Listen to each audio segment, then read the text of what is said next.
Hello friends, Aditi on the road ट्रिपमध्ये तुमचं सर्वांचं स्वागत आहे. चॅनलला जर तुम्ही अजून सबस्क्राईब केलेलं नसेल तर चॅनलला सबस्क्राईब करा आणि नोटिफिकेशनला ऑन करा. तर आज आपण पाहणार आहोत तांदूळ, ज्वारी आणि नाचणीची भाकरी आणि त्यासोबत झुणका आणि मुगाची बटाटा घालून केलेली उसळ. भाकरीसाठी पहिल्यांदा तांदूळ, ज्वारी आणि नाचणीचं प्रमाण एकसारखं घ्यायचं आणि त्याचं पीठ भिजवून घ्यायचं. ते पीठ भिजवून झाल्यानंतर तुम्ही त्याची भाकरी थापायची. ती भाकरी तुम्ही परातीतही थापू शकता किंवा तुम्ही पोलपाट आणि लाटण्याच्या सहाय्याने थापू शकता.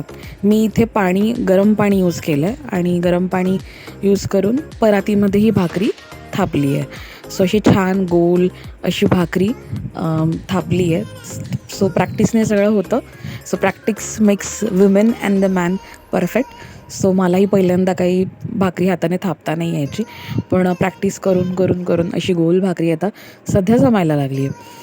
आता ही भाकरी जी आहे ती तुम्ही लोखंडी तव्यावर भाजलात तर ती शरीराला, लोखंडी तव्यावर शिजवलेलं अन्न हे नेहमी शरीरासाठी पौष्टिक असतं. सो मी लोखंडी तव्यावर ही भाकरी भाजली आहे.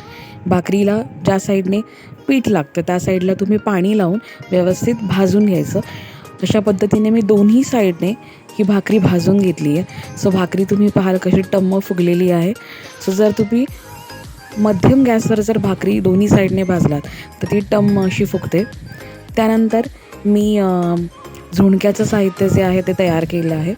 सो झुणक्यासाठी कांदा मी कापून घेतला, बारीक चिरलेला कांदा, आणि तो तेलामध्ये तव्यावर परतून घेतला. त्यामध्ये 3 चमचे बेसनचं पीठ घातलं आहे.